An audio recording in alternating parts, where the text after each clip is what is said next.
সুপ্রভাত বন্ধুরা, আজ 29 জুন রবিবার। শুরু করছি চিন্তনের মুখ্য বার্তা। প্রথমে আন্তর্জাতিক খবর। প্যালেস্তাইনের গাজা উপত্যকা জুড়ে গত 24 ঘন্টায় ইসরায়েলি হামলায় অন্তত 72 জন নিহত হয়েছে। গাজার বিভিন্ন হাসপাতাল সূত্রে এই তথ্য জানা গেছে। 24 ঘন্টায় নিহত ব্যক্তিদের এই তালিকায় ত্রাণ নিতে গিয়ে প্রাণ হারানো মানুষের সংখ্যা বেশি। গাজা সরকারের গণমাধ্যম কার্যালয় থেকে বলা হয়েছে 549 জন প্যালেস্তানীয় ত্রাণ নিতে গিয়ে ইসরায়েলি বাহিনীর হাতে হত্যার শিকার হয়েছে। এছাড়া আমেরিকা ও ইসরায়েল সমর্থিত গাজা হিউম্যানিটেরিয়ান ফাউন্ডেশনের ত্রাণ বিতরণ কেন্দ্রেও হামলার ঘটনায় অন্তত 6000 প্যালেস্তানীয় আহত হয়েছে। সংযুক্ত আরব আমিরাতে হঠাৎ করে আবহাওয়া পরিবর্তনের পর প্রবল ধূলিঝড় আঘাত এনেছে, যার ফলে সড়কের দৃষ্টিসীমা মারাত্মকভাবে কমে গেছে। বিশেষ করে যাদের ধুলাজনিত অ্যালার্জি রয়েছে তাদেরকে ঘরে থাকার পরামর্শ দিয়েছে দেশের সরকার। বৃহস্পতিবার শুরু হওয়া এই ধূলিঝড় রাজধানীর আভ্যন্তরীণ ও উপকূলীয় এলাকাগুলোতে যথেষ্ট প্রভাব ফেলেছে। সংযুক্ত আরব আমিরাতের আবহাওয়া কেন্দ্র জানিয়েছে, উত্তর পশ্চিম দিক থেকে বইতে থাকা তীব্র বাতাস ধুলোর ঘূর্ণিঝড় তৈরি করেছে। আবুধাবি পুলিশ গাড়ির চালকদের সতর্ক থাকতে বলেছে এবং গাড়ি চালানোর সময় মোবাইল ফোন ব্যবহার না করতে অনুরোধ করেছে। পশ্চিমী দেশগুলি সামরিক জোট ন্যাটোভুক্ত দেশগুলো তাদের জিডিপির 5% প্রতিরক্ষা খাতে ব্যয় বাড়াতে সম্মত হয়েছে। আগামী 10 বছরের মধ্যে পর্যায়ক্রমে এই সিদ্ধান্ত বাস্তবায়িত হবে। গত বুধবার নেদারল্যান্ডের দ্য হেগ শহরে 2 দিন ব্যাপী সম্মেলন শেষে জোটভুক্ত 32টি দেশ এক যৌথ বিবৃতিতে এই তথ্য জানিয়েছে। বিবৃতিতে বলা হয়েছে, সদস্য রাষ্ট্রগুলো 2035 সালের মধ্যে প্রতিরক্ষা জিডিপির 5% মূল প্রতিরক্ষা চাহিদা এবং প্রতিরক্ষা ও নিরাপত্তা সংশ্লিষ্ট খাতে বিনিয়োগের অঙ্গীকার করছে। এই চুক্তিকে বিশ্বের জন্য একটি মহান বিজয় বলে মন্তব্য করেছেন মার্কিন প্রেসিডেন্ট ডোনাল্ড ট্রাম্প। আমেরিকার প্রেসিডেন্ট ট্রাম্প জানিয়েছেন, আগামী সপ্তাহে আমেরিকা ও ইরানের কর্মকর্তাদের মধ্যে বৈঠক হবে। ইরান ও ইসরায়েলের মধ্যে যুদ্ধের কারণে স্থগিত হওয়া আলোচনা ওই বৈঠকের মাধ্যমে পুনরায় শুরু হবে বলে জানিয়েছেন তিনি। আল জাজিরার খবরে বলা হয়, ন্যাটোর সম্মেলনে নেদারল্যান্ডে এক সংবাদ সম্মেলনে ট্রাম্প বলেন, আমি আপনাদের বলছি, আমরা আগামী সপ্তাহে ইরানের সঙ্গে কথা বলবো। 2 দেশের মধ্যে একটা চুক্তিও হতে পারে। ইরান আমেরিকার সঙ্গে আলোচনায় বসতে যাচ্ছে বলে মার্কিন প্রেসিডেন্ট ডোনাল্ড ট্রাম্পের দাবি নাকচ করে দিলেন ইরানের পররাষ্ট্রমন্ত্রী আব্বাস আরাঘচি। বৃহস্পতিবার রাষ্ট্রীয় টেলিভিশনে এক সাক্ষাৎকারে ইরানের পররাষ্ট্রমন্ত্রী বলেছেন, ইরানের আমেরিকার সাথে বৈঠকের কোনো পরিকল্পনা নেই। আরাঘচি জানিয়েছেন, আমেরিকা নিজ স্বার্থে এই আলোচনায় বসতে চাইছে কিনা তা মূল্যায়ন করছে ইরান সরকার। চট্টগ্রাম বন্দর বিদেশিদের কাছে ইজারা না দেওয়া সহ 4টি দাবিতে সাম্রাজ্যবাদ বিরোধী দেশপ্রেমিক জনগণ ব্যানারে ঢাকা চট্টগ্রাম রোড মার্চ শুরু হয়েছে। শুক্রবার সকালে ঢাকায় জাতীয় প্রেস ক্লাবের সামনে সংক্ষিপ্ত সমাবেশের মধ্য দিয়ে এই রোড মার্চ শুরু হয়। রোড মার্চে অংশ নিচ্ছে বাংলাদেশ কমিউনিস্ট পার্টি সহ বাম গণতান্ত্রিক ফ্রন্ট, বেশ কিছু বামপন্থী গণতান্ত্রিক ও প্রগতিশীল রাজনৈতিক দল ও সংগঠন। এই মঞ্চের নাম দেওয়া হয়েছে সাম্রাজ্যবাদ বিরোধী দেশপ্রেমিক জনগণের মোর্চা। যে দাবিগুলো নিয়ে রোড মার্চ শুরু হয়েছে সেই দাবিগুলো হলো, চট্টগ্রাম বন্দর স্টার্লিং ইন্টারনেট কোম্পানির কার্যক্রম, সমরাস্ত্র কারখানা স্থাপন ও রাখাইন করিডোরের সিদ্ধান্ত বাতিল করা। চীনের দক্ষিণ পশ্চিমাঞ্চলীয় প্রদেশে ভয়াবহ বন্যায় অন্তত 6 জনের মৃত্যু হয়েছে। গৃহহীন হয়ে পড়েছেন 80,000-এরও বেশি মানুষ। টানা ভারী বর্ষণ ও পাহাড়ি ঢালের এই অঞ্চলটিতে ব্যতিক্রমধর্মী জলবদ্ধতা সৃষ্টি হয়েছে বলে জানিয়েছে দেশটির রাষ্ট্রীয় গণমাধ্যম। উদ্ধার কার্য শুরু হয়েছে বলে জানা গেছে। আসছি দেশের খবরে। আসামে বিজেপির মন্ত্রী বিধায়ক মিলে গরু চুরির ঘটনাকে কেন্দ্র করে গোটা রাজ্য উত্তাল হয়ে উঠেছে। এই চুরির ঘটনায় নতুন নতুন তথ্য প্রতিদিন ফাঁস হচ্ছে। বিরোধীদের অভিযোগ, সরকারি গরু চুরির জন্য দায়ী খোদ মুখ্যমন্ত্রী হেমন্ত বিশ্ব শর্মা। উচ্চ পর্যায়ে তদন্ত হলে গরু খুঁটি প্রকল্পে কেলেঙ্কারির আরও বহু তথ্য ফাঁস হবে। এদিকে গরু চুরির ঘটনা ফাঁস হতেই ক্ষোভে ফেটে পড়েছে জনতা। তা দেখে মুখ্যমন্ত্রী থেকে শুরু করে মন্ত্রী, বিধায়ক, দলের সভাপতি সকলেই নিজেদের পিঠ বাঁচাতে গিয়ে একজন আরেকজনের ঘাড়ে দোষ চাপিয়ে নিজেরাই দুর্নীতির নয়া নতুন নতুন তথ্য ফাঁস করে দিচ্ছেন।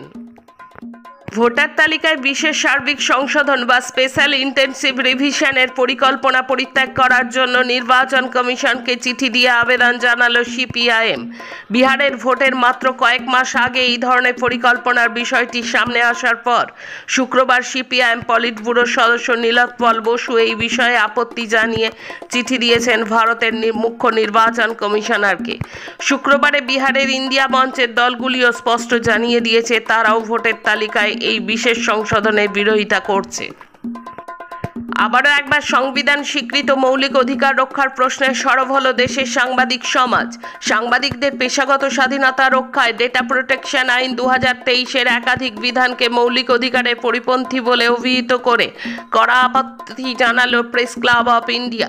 পিসিআই এবং দেশের বিভিন্ন রাজ্যের 21টি সাংবাদিক সংগঠনের প্রায় 1000 সাংবাদিক ও ফটো সাংবাদিক স্বাক্ষর সহ একটি যৌথ স্মারকলিপি জমা দিয়েছেন কেন্দ্রীয় বৈদ্যুতিন ও তথ্য প্রযুক্তি এবং তথ্য সম্প্রচার মন্ত্রী অশ্বিনী বৈষ্ণবের কাছে। এই আইন সাংবাদিকদের মৌলিক অধিকারকে খর্ব করছে বলেই অভিযোগ। উত্তরপ্রদেশের বারাণসীতে 6 সাংবাদিকের বিরুদ্ধে উস্কানিমূলক পোস্ট ও গুজব ছড়ানোর অভিযোগে এফআইআর দায়ের করল উত্তরপ্রদেশের পুলিশ। 25শে জুন রাতে বারাণসী হিন্দু বিশ্ববিদ্যালয়ের গেটের কাছে মদনমোহন মালব্যের মূর্তি পরিষ্কার করার একটি ভিডিও ভাইরাল হওয়ার পর এই পদক্ষেপ নেয় নিকটবর্তী থানার পুলিশ। পুলিশ জানিয়েছে ভিডিওটি কিছু সাংবাদিক সামাজিক মাধ্যমে পোস্ট করে তথাকথিত জাতিগত মন্তব্য সহ বিতর্ক ছড়ানোর চেষ্টা করেছেন। মুম্বাইয়ের এক মহিলা চিকিৎসককে 8 দিন ধরে ডিজিটাল গ্রেপ্তার করে রাখল সাইবার অপরাধীরা। শুধু তাই নয়, কখনো সিবিআই, কখনো ইডি, কখনো আবার পুলিশের পরিচয় দিয়ে চিকিৎসককে ক্রমাগত হুমকি দিয়ে চিকিৎসকের কাছ থেকে 3 কোটি টাকা হাতিয়ে নিয়েছে দুষ্কৃতীরা। গাড়িতে নগদ 9 লক্ষ টাকা, বাড়িতে 30 লক্ষ ঘুষ নেওয়ার অভিযোগে হাতে নাতে পাকড়াও রাজস্থানের উচ্চপদস্থ পুলিশ কর্তা। নয়া বিধি আসতে চলেছে। মোটরবাইক কিনলে গ্রাহককে 2টি হেলমেট দিতেই হবে গাড়ি প্রস্তুতকারক সংস্থাকে। টানা বৃষ্টিতে বদ্রীনাথ ঋষিকেশে জাতীয় সড়কে ধস, বন্ধ করে দেওয়া হলো কেদারনাথ যাত্রা। আরএসএস নেতার সুরে সুর মিলিয়ে সংবিধানে উল্লিখিত সমাজতান্ত্রিক এবং ধর্মনিরপেক্ষ শব্দ দুটি যৌক্তিকতা নিয়ে সওয়াল করলেন কেন্দ্রীয় মন্ত্রী তথা বিজেপি সাংসদ শিবরাজ সিং চৌহান। তার মতে শব্দ দুটির কোনো প্রয়োজন নেই। শুক্রবার বারাণসীতে এক অনুষ্ঠানে কেন্দ্রীয় মন্ত্রী বলেন, ধর্মনিরপেক্ষতা আমাদের সংস্কৃতির মূল নয়। জরুরি অবস্থার সময় এই শব্দগুলি প্রস্তাবনায় যুক্ত করা হয়েছিল।